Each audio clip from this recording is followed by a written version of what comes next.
People are fascinating, and I believe that everyone has a story to tell of their travels, hobbies, passions, and experiences. I want to get those stories told so they can entertain, inspire, and showcase the amazing talents of people and giving you, the listener, food for thought. My guests have taken risks, put themselves out there, created businesses, or taken their passion to the next level. I feel very privileged and honoured to tell all those stories in my All About You podcast. Enjoy the conversation. Welcome to the All About You podcast. And today I'm so happy to have one of my wish list guests. So I'm very excited to welcome Ella Peters to the podcast. And Ella is a super yacht nanny. Ella, welcome to the podcast. Thank you so much, Sheila. Thank you. I'm so happy to be here and yes, excited to be talking to you today about super yacht nannying. Well, I have to say, I'm a big fan of Below Decks, and I don't know if other listeners will be aware of this. It's basically a reality programme, and it's showing the life for the crew and the very wealthy guests who will hire a super yacht for a holiday. So I always say about this programme, I want to know more about the life of being a crew member, what it entails, how you live, that type of thing. And to actually have a super yacht nanny, who knew they even existed, is just brilliant. So, Ella, let's go into the world of super yacht nannies. So, can I ask, whereabouts in the world are you joining us from this morning? Today, yes, I'm calling in from Mallorca, from the little Spanish island. Okay, so we're both in Spain. So we are definitely in super yacht territory. Oh gosh, definitely. There's lots and lots of boats around here. It's one of the two. So there's two main yachting hubs in the Mediterranean. One being Antibes, the south of France, the Côte d'Azur, and the other being Palma de Mallorca, right here. So there's a lot of boat and yachting activity around the area. Okay, so the first thing, Ella, what exactly is a super yacht nanny? What do they do? Good question.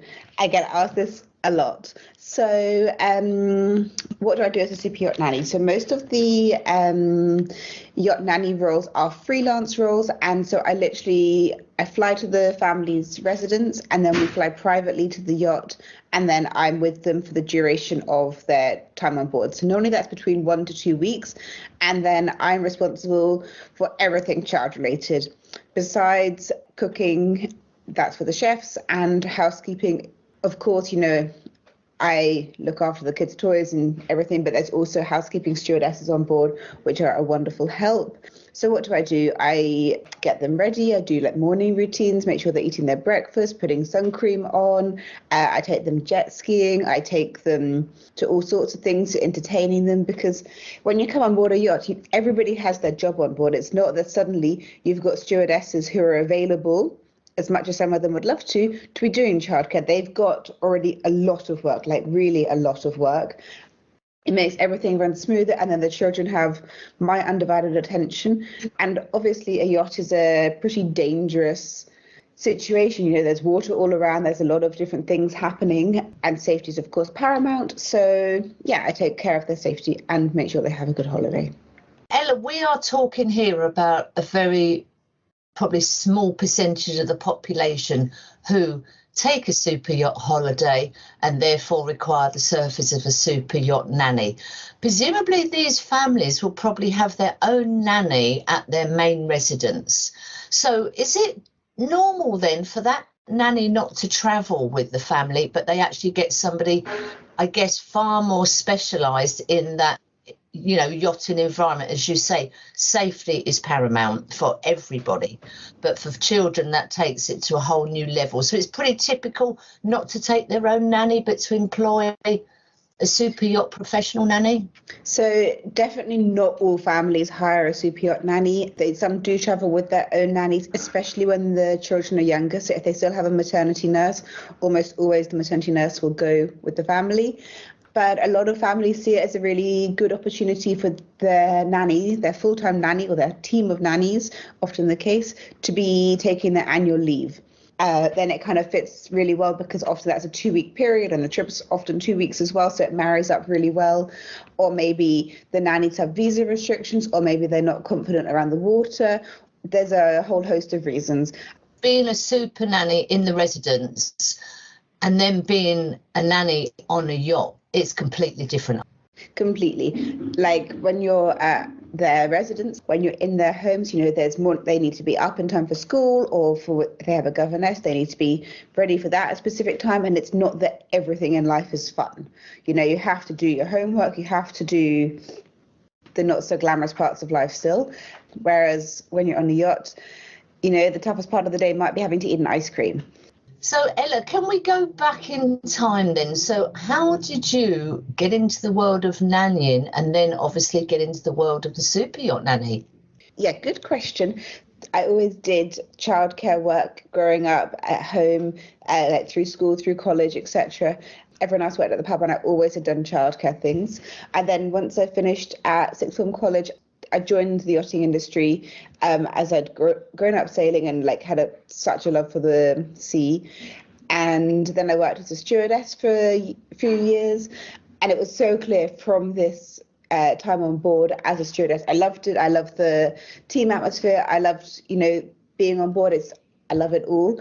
But my favorite part of the role was always the childcare stuff. So making treasure maps or doing babysitting, or it was always the child related elements of the role.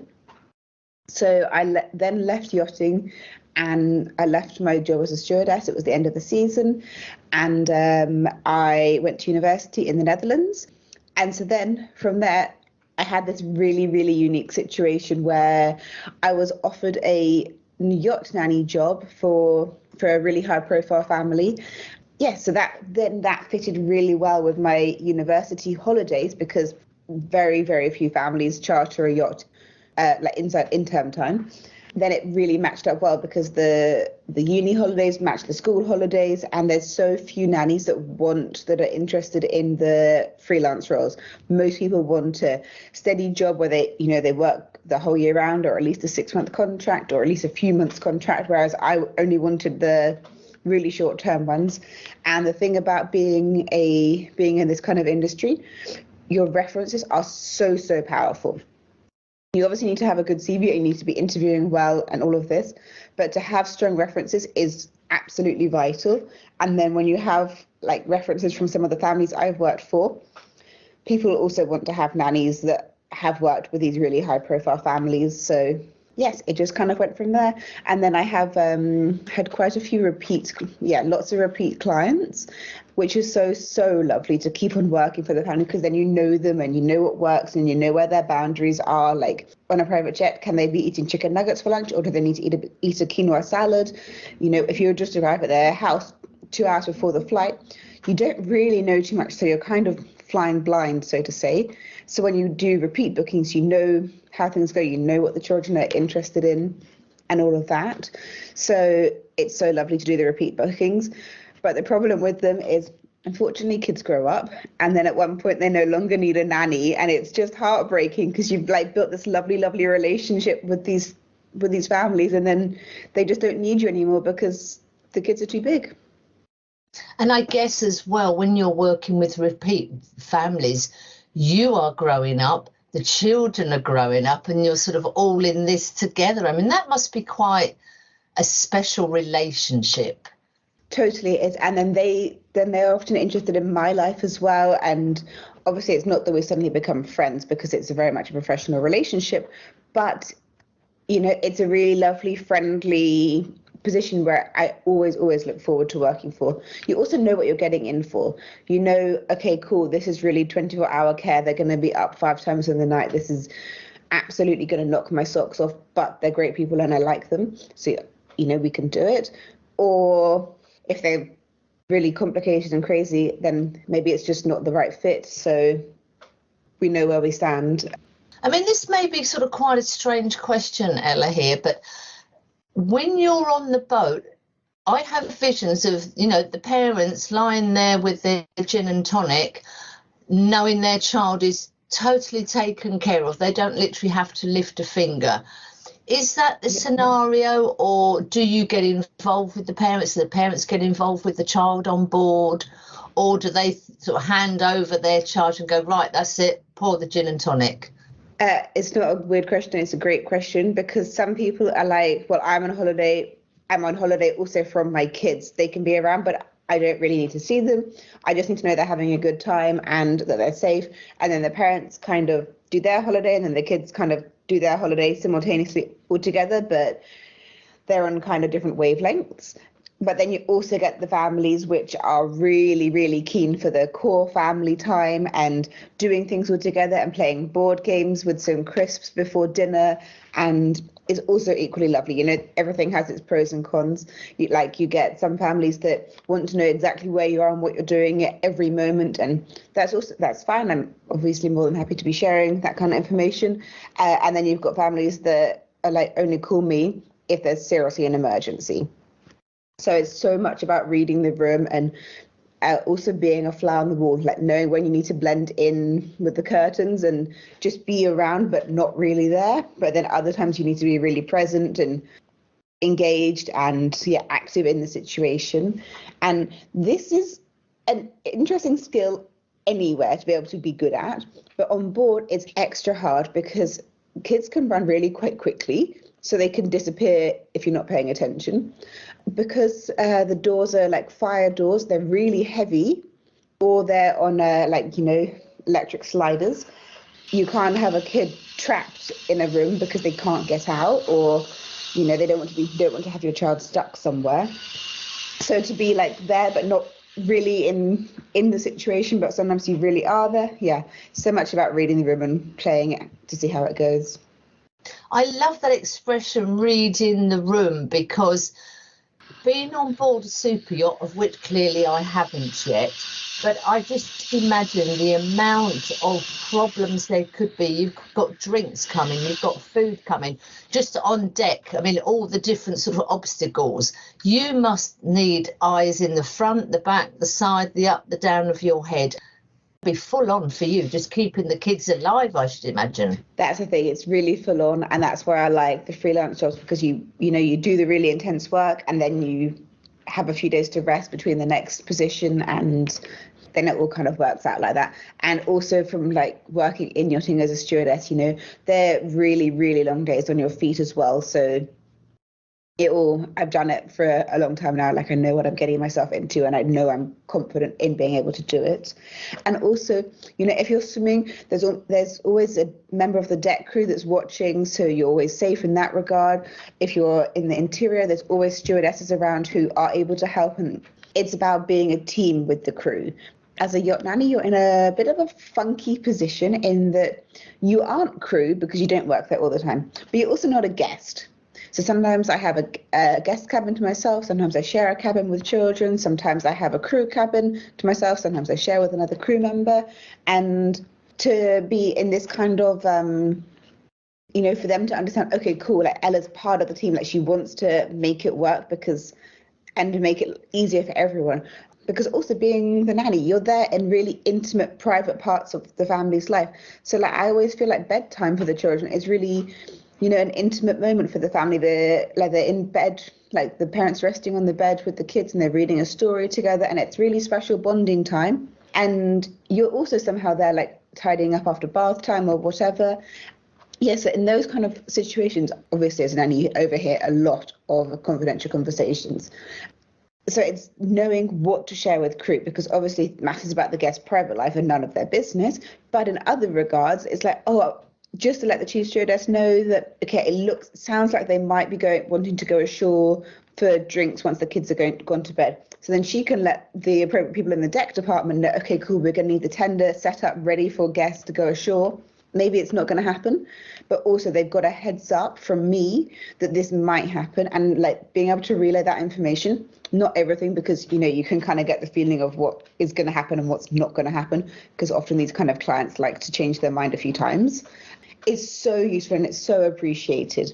So that I would say is like a big tip.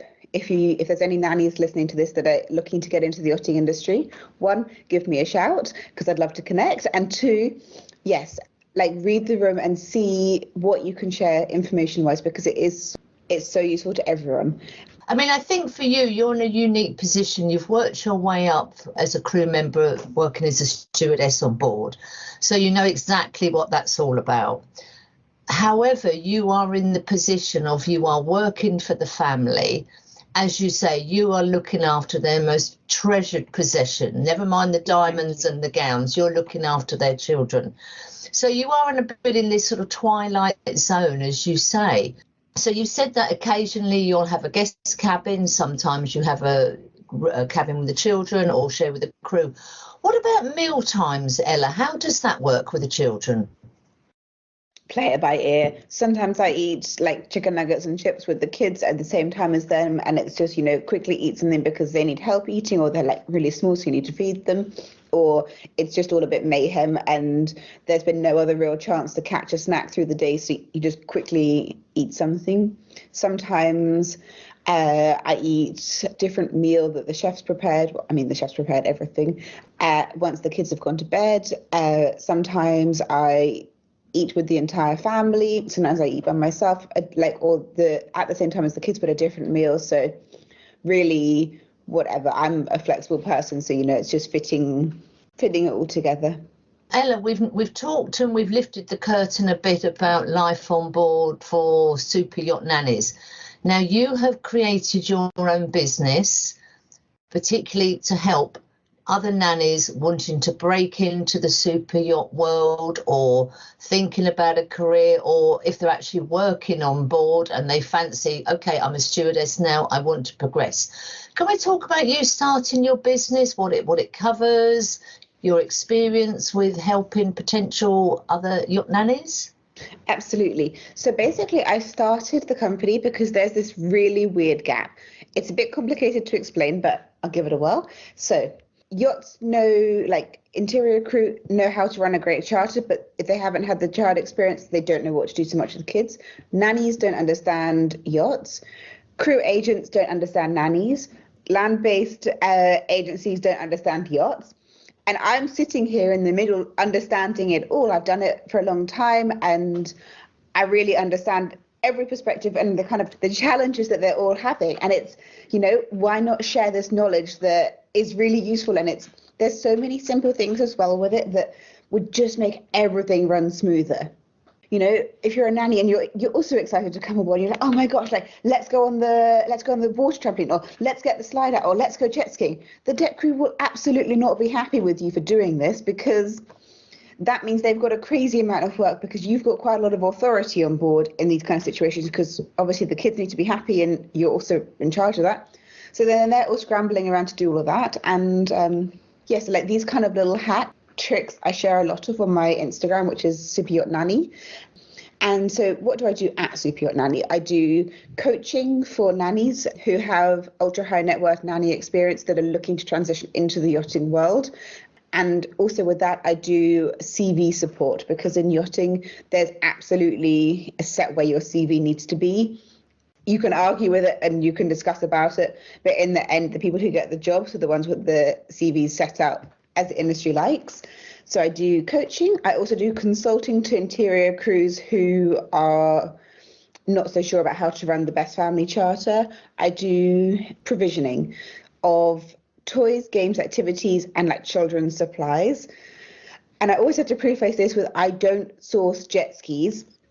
As soon as anyone in yachting goes, oh, you do toys, they're thinking wakeboards, jet skis, sea bobs, stand-up paddle boards. And I'm like, no. There's lots of expert companies that do this. I do like Lego and trains and dolls and high chairs and like nappies and the actual kids stuff. So that's been really really well received.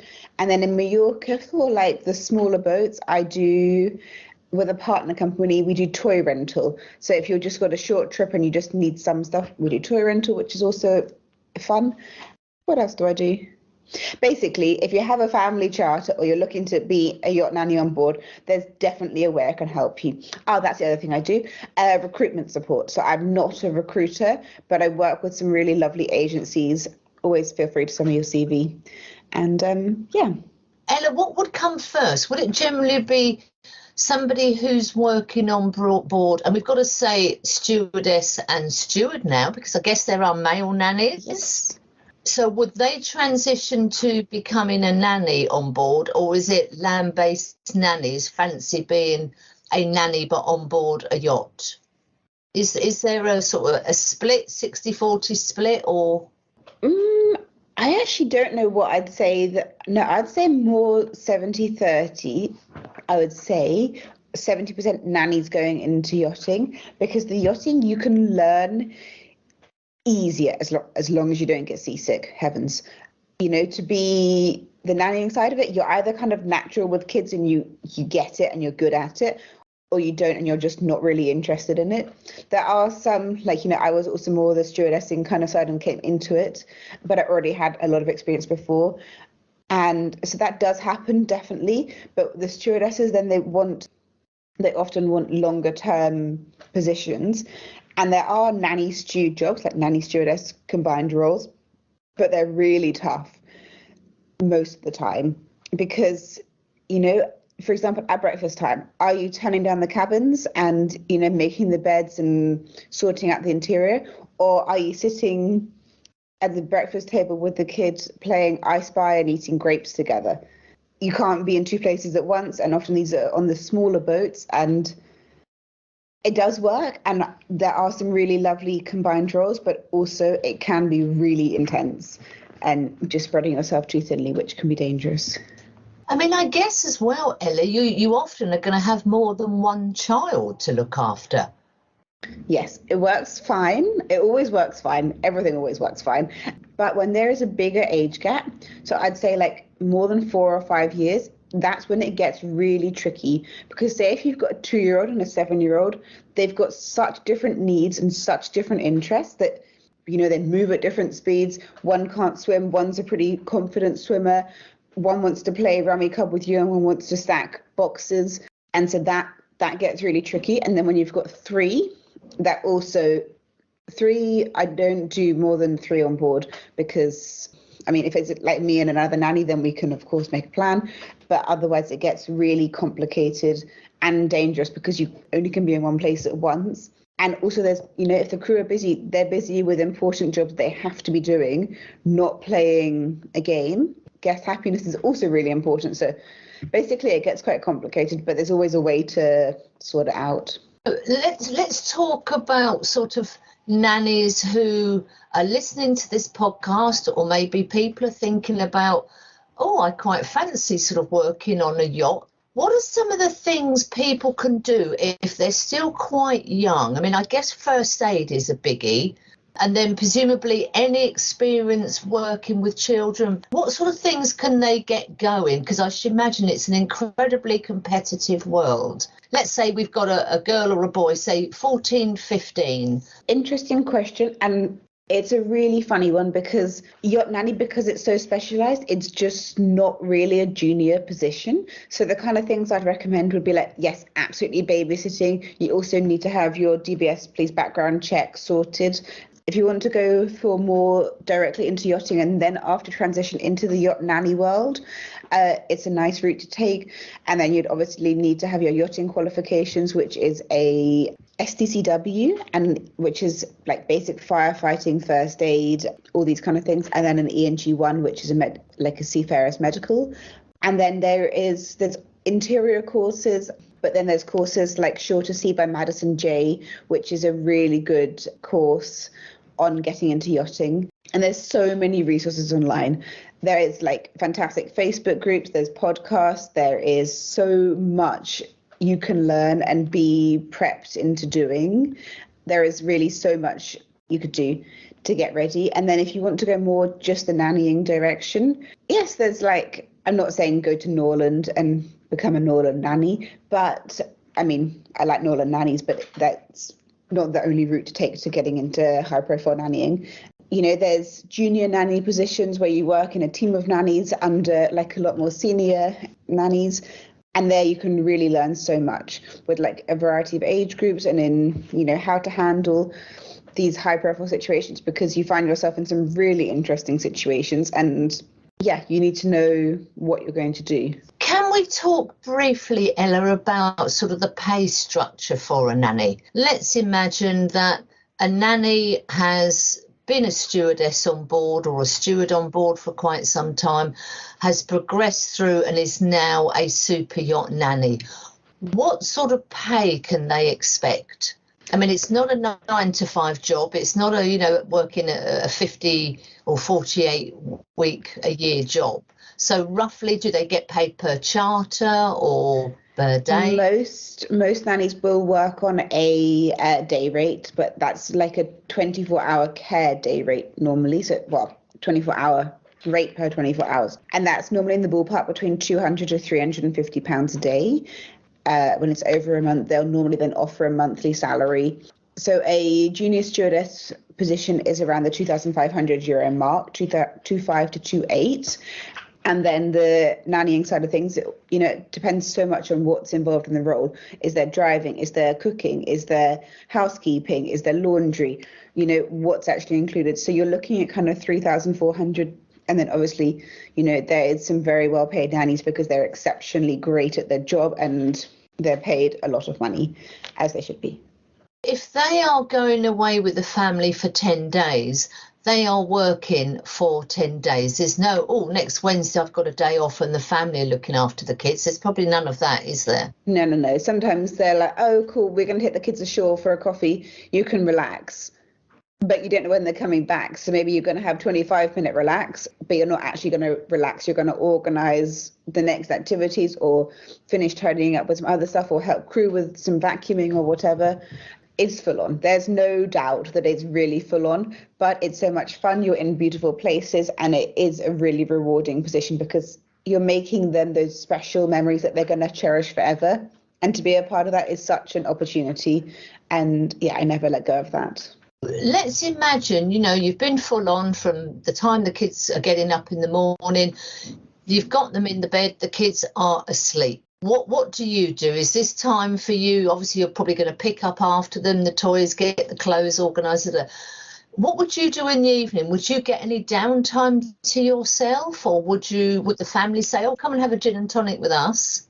I wouldn't drink with the guests because I like to keep professional boundaries. But sometimes I have like a bit of a chat with the crew and just like unwind a bit. I've either got a baby monitor or like I'm in earshot of them.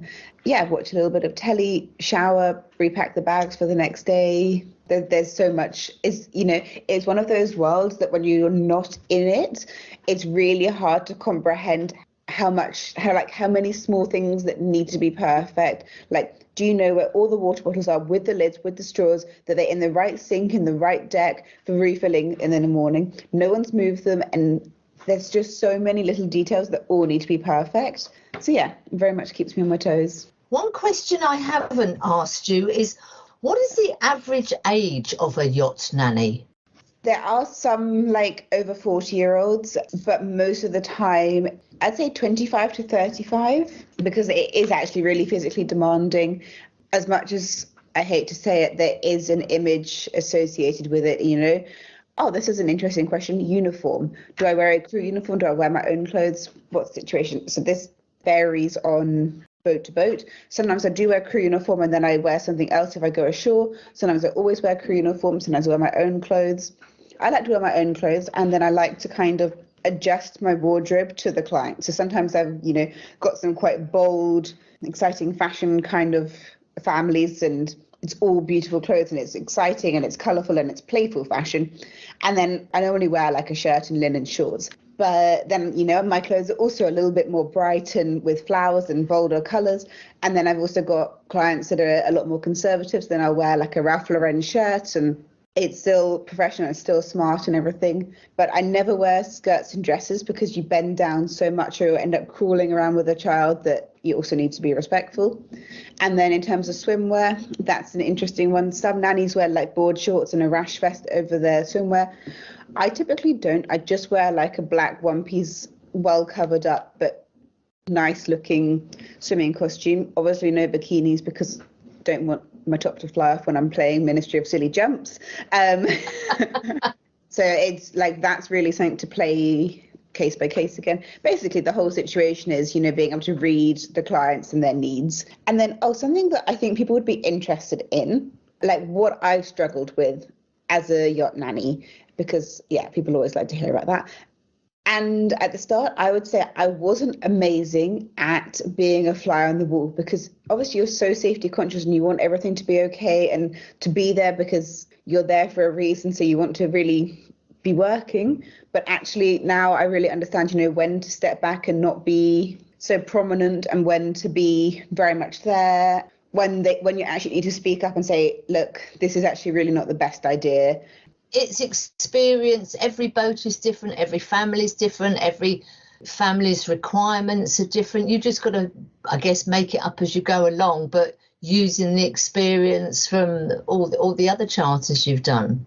Completely. And just be exceptionally well prepared. Okay, this is a land-based example, but I think it illustrates the situation well. Okay, cool, we're going to go to the tennis club. Come on, everyone, get in the car off to play tennis. So cool, I've got the tennis racket, I've got the tennis clothes, I've got the trainers, got everything. And then I think, you know what, I'll just put the horse riding stuff into the back of the car, because just in case. So we're driving down their drive, which is ridiculously long. And they're like, actually, no, let's go to the stables. Come on, we're going to go to the stables. And I was like, Ella, that is so lucky that they've got riding helmets and jodhpurs and boots in the car, because they don't want to be turning around because I didn't remember something, even though I wasn't directly told it. But, when you just get the feeling of better safe than sorry, very much that. Yeah, be crazy, well prepared, know where everything is, don't be messy, and it'll be fine. It's funny you should talk about the riding equipment, because when you see these programs about the rich and famous, about hotels, that type of thing, they always say, we have to think about what the client wants before the client's even thought about it themselves. That is exactly the situation. Exactly the situation. I mean, where do you learn that skill? You just get a funny knack for knowing it. Us mere mortals, we look out the window, we go, do you know what? I think I might just take my brolly with me. And hopefully you won't need it, but that's about the best as we can get. But but this is just times a million. I was going to say, you're just taking it to a whole new level when you're talking about riding clothes, boots, hats, and all the rest of the paraphernalia. You obviously have this sixth sense that, well, okay, I think, this might happen. Yeah. So, Ella, just before we finish, can you tell us a funny story or two? I know we're not going to mention any names. So Janet and John are on their super yacht holiday. Let's have a couple of funny stories that have happened. Okay, so first one's on the top of my head, which is a short one. So this little girl comes, we're on the plane, on the private jet, I should say. Oh, yes, we haven't covered private jets, have we?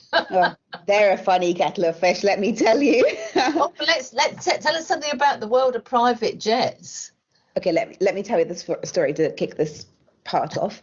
So she says to me, Ella, when you go on a plane, do you get to hang out with other people on your plane? And I said, yeah, I get to hang out with other people, because I travel on a normal plane with other passengers. And she thought it was so amazing that I got to hang out with other people on my plane. Oh, bless her. And how old was this little girl? 4 or 5. Yeah. So let's talk about then private jet etiquette. Okay, so you're with the family and you're going to be flying somewhere to pick up the super yacht. How does that work? So sometimes I only arrive at their house 2 or 3 hours before we fly. So you don't know them. The nannies don't know you, so they don't share always too much information about the family. You don't know what their Netflix kind of rules are. You don't know anything about them, what they like, what they don't like, what kind of personalities they are. Nothing. Firstly, private jets are a lot smaller than what you anticipate. So you need to be super, super tidy. You also need to let the flight attendant know that you're the nanny. So be like, hi, I'm Ella, I'm the nanny, because otherwise they're going to end up treating you like a guest, and actually you can be helpful and you're not a guest, you're there to work. The Wi-Fi is not incredible, if any. So you definitely need to have some games and shows downloaded for just in case, especially transatlantic, because it's long. You need to be super, super tidy, because the parents are always at the front and then the kids are at the back, but the bathroom is at the very back. So people always need to come past, and the CFA, the corporate flight attendant, she always needs to be coming backwards and forwards, so you can't be having toys all over the show. They don't have a million food options. So don't say, oh, what do you want to eat? Offer suggestions based on what you know is there. Take off your shoes when you get on board unless kind of told otherwise. It's much faster than a normal plane. It's also a whole lot less stressful. Pros and cons for that. But I mean, the amount of space you have got to keep that child occupied, you can't get in the aisle on your hands and knees and set up a train set. You've got probably a smallish table in front of you. But also some families are absolutely like, they're like, just put the kids in front of Netflix and let's all just be calm and they can be totally silent because we're going to sleep. But some families are completely against Netflix. So it's a funny one. Yeah. But I mean, it is fun. It is lovely to fly privately. It's fantastic. But it's much better when you know what you're doing. Just a question that's popped into my head, Ella. When you get on board with the family, do they often give you pages and pages of what their rules are, what the child eats? You know, you don't get like the rider with 10,000 do's and don'ts for their darling child. No. I've never received something like that. And often you don't even meet the parents before you arrive at their house. You're just interviewed with the agency and then with the family's executive assistant. So you don't know them at all. Like, are you saying Mr. and Mrs. Smith? Are you saying Leslie? Are you saying Madame? You know, you don't even know, you know, obviously go more formal to start with, and then they can say, oh no, please call me Samantha or whatever her name is. But no. I mean, I find that quite surprising. I mean, you know, the sort of families we are talking about who are using the services of Super Yacht Nanny, I would expect them to give you, you know, a 25-page dossier that Henrietta eats this and Charles eats that. This is the rules of breakfast and bedtime and all this, that and the other. But yeah, I'm quite surprised at that. No, you're just expected to hit the ground running, even though you don't know what the ground is. So, and you know, one of the tricky parts is sometimes full-time nannies feel that their job is threatened by me because they're like, well, why are the family hiring a different nanny and not me, and they're sending me on my holidays? Like, do I have a job when I come back? I'm not interested in your full-time nanny job. They're a lovely family, but I like to flip between different families and travel all over the place. So I'm really, really never going to take your job. But they don't know me. Like, how can they believe that when they're worried? So that means they don't always tell me the little tricks and tips that make things run smoothly. So I have to figure all that out by myself. And obviously I can do it. I know I can do it, but it makes it so much easier when they just share those little bits of information. Like, oh, John likes to wear these pajamas and he goes really, really crazy if he doesn't get to wear these specific pajamas.